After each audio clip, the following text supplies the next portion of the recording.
உலகம் உன்னை புரிந்து கொள்ளாத ஒரு நாள் உண்டா? நீ சிரிக்கிற ஆனா உள்ள உடைஞ்சிருக்கிறியா? நீ வலிமையானவன் மாதிரி நடிக்கிற ஆனா இரவுல தனியா அழுறியா? நீ செய்த நன்மைகளை யாரும் நினைக்கல, ஆனா நீ செஞ்ச தவற மட்டும் உலகம் நினைக்குதா? உன்னை தேவைப்பட்ட போது எல்லாரும் இருந்தாங்க, ஆனா நீ தேவையில இருந்த போது யாரும் உன் கூட இல்லையா? அப்போ இந்த வார்த்தை உங்களுக்கு தான். சில நேரம் நண்பர்கள் விட்டு போவாங்க, சில நேரம் நம்ம குடும்பமே நம்மள புரிஞ்சு கொள்ள மாட்டாங்க, சில நேரம் நீ எடுக்கிற முயற்சிகள் எல்லாம் தோல்வியாகும். உலகமே முழுதா இருட்டா தெரியும். நீ உன்னையே கேட்ப, ஏன் என்னால முடியல? நம்ம வாழ்ற வாழ்க்கைக்கு தான் என்ன அர்த்தம்? நம்ம வாழ்க்கை மட்டும் ஏன் இப்படி இருக்கு?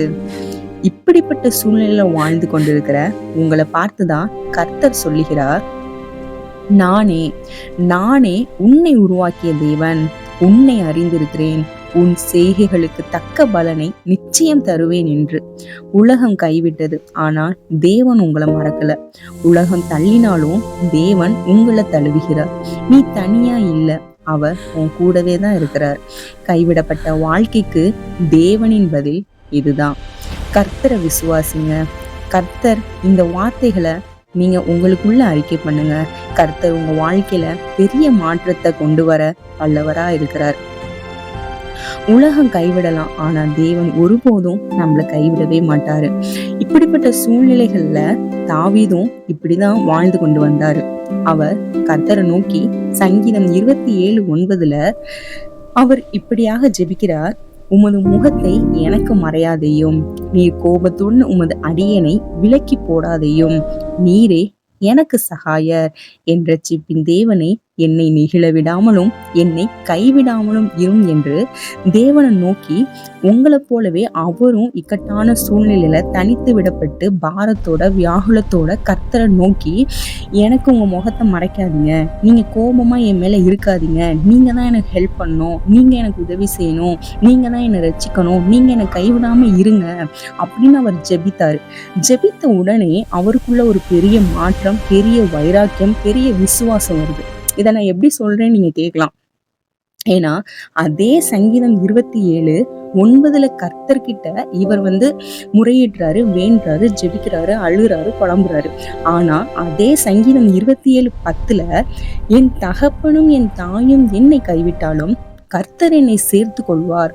இப்படிப்பட்ட அசைக்க முடியாத விசுவாசம், வைராக்கியம் அவருக்குள்ள எப்படி வருது அப்படின்னா, அவர் கர்த்தருடைய முகத்தை தேடினனால, கர்த்தர்கிட்ட எல்லாத்தையும் தன்னுடைய மனசுல உள்ள எல்லாத்தையும் கொட்டினால அவருக்குள்ள ஒரு அசைக்க முடியாத விசுவாசம், அசைக்க முடியாத வைராக்கியம் அவருக்குள்ள வருது. அதனால உலகமே உங்களை கைவிட்டாலும், ஏன் உங்க அம்மா அப்பா கூட உங்களை மறந்தாலும், அவங்க கூட உங்களை சேர்த்து காட்டி கூட கர்த்தர் உங்களை ஒருபோதும் கைவிட மாட்டார். கர்த்தர் உங்களை ஒருபோதும் மறக்க மாட்டார். ஆனா நீங்க சொல்லலாம், நான் ஜெபிக்கிறேன், என்னோட ஜெபத்துக்கு பதில் வரல, நான் காத்திருக்கிறேன் ஆனா எனக்கு வாசல் திறக்கல, நான் அழுகிறேன், எனக்கு ஆறுதல் வரல. அப்ப கூட உங்களுக்கு தோணும், தேவன் கூட என்னை மறந்துட்டாரா, தேவனுக்கு கூட என்னுடைய எதுவுமே புரியலையா அப்படின்னு நீங்க கேட்கலாம். இல்ல, அவருடைய மௌனம் அவர் இல்ல அப்படின்றது அல்ல. அவர் அமைதியா இருக்கிறார் அப்படின்னா அவர் உங்களுக்காக ஒரு அழகான ஒண்ண உருவாக்கி கொண்டிருக்கிறாருன்னு அர்த்தம். அவர் உங்களுக்கான ஒரு அழகான ஒரு இதை ஆயத்தம் பண்ணிக்கிட்டு இருக்காருன்னு அர்த்தம். ஏசாயா 41:10 நீ பயப்படாத, நான் உன் கூட இருக்கிறேன், கலங்காத, நான் உன் தேவன் அப்படின்னு கர்த்தர் சொல்லுகிறாரு. நம்ம நிறைய நேரத்துல சூழ்நிலைகளினால நம்ம பயந்து இருப்போம், ஆனா கர்த்தர் நம்ம கிட்ட சொல்றாரு, நான் உன் கூட இருக்கிறேன்னு. நம்ம பயப்படுறோம், ஆனா அவர் சொன்ன அந்த வார்த்தைய மறந்துடுறோம். ஆனா கர்த்தர் சொல்றாரு, நான் உன் கூட இருக்கிறேன், நீ தனியா இல்ல, நான் உன் அருகில இருக்கிறேன், நான் உன்னை பார்த்துட்டு இருக்கிறேன். நீ உடைந்த இதயம் கொண்டிருக்கலாம், ஆனா தேவன் உடைந்த இதயங்களை தான் பயன்படுத்த வல்லவரா இருக்கிறாரு. அவருக்கு உடைக்கப்பட்ட இருதயத்தை தான் அவர் ஆற்ற காயம் கட்ட வல்லவரா இருக்கிறாரு. இந்த வழி உனக்கு முடிவு அல்ல, இது உன் மாற்றத்திற்கான ஒரு பெரிய தொடக்கம். உலகம் கதவை மூடினால் தேவன் புதிய கதவை திறப்பார். உலகம் உன்னை நிராகரிச்சா தேவன் உன்னை தேர்ந்தெடுத்திருக்கிறாரு. உலகம் முடிஞ்சிச்சுன்னு சொன்னா தேவன் இப்போதுதான் ஆரம்பம்னு சொல்றாரு. நீ தோல்வி இல்ல, நீ தாமதமான வெற்றி. இந்த காயம் ஒரு நாள் சாட்சியா மாறும், இந்த கண்ணீர் ஒரு நாள் மகிழ்ச்சியாக மாறும். இந்த இரவு ஒரு நாள் பிரகாசமாய் மாறும். உலகம் உன்னை கைவிட்டதுதான். ஆனா ஒருவர் இருந்தார். அவர் இன்னும் இருக்கிறார். அவர் எப்போதும் இருக்கிறார்.